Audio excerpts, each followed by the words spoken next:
It's interesting you said go back to Owen Paterson. You didn't mention parties. People are sick and tired of... Well, people are sick and tired of parties. They are.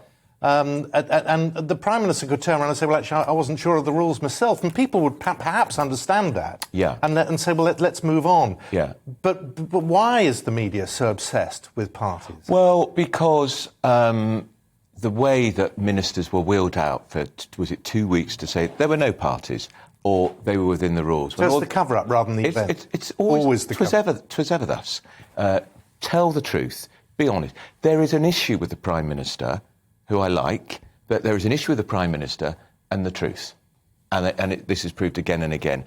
All he had to say when this party was planted on the front page of the Daily Mirror, a Labour Party supporting paper, is, I've checked my diary, I certainly wasn't there. If there was one, I'll find out. All he had to do, kicked it into touch. Cabinet ministers going out to say it's not true. They're furious with him because they've been told by Downing Street, say this, when it wasn't true.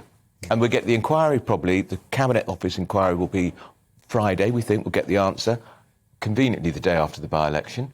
So if he loses the by-election and then the Cabinet Office inquiry says he knew, he's in even more trouble. Do you think journalists should have sat on the story for so long? About the party? The parties?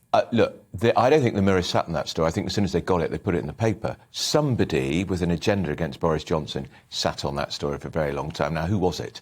We'd love to know. Was it Dominic Cummings, who was his chief advisor, who's wreaked a lot of damage on Boris since he's left Number 10, or somebody else? Somebody with a political agenda did that. Maybe it went to the Labour Party. But the timing has been devastating, because here we are in Christmas, facing all these restrictions, and they were breaking the rules. The irony is people are wanting some stability, they want to be calm. We're in a moment, none of us has been through a pandemic before, we're still in the thick of this. There is still a lot of goodwill towards any Prime Minister who's dealing under pressure like this. And the danger is that he's beginning to lose that goodwill.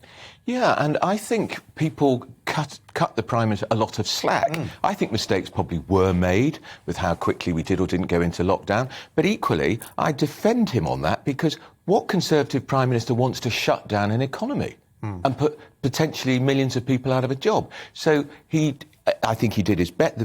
They made mistakes, but they did the best they can.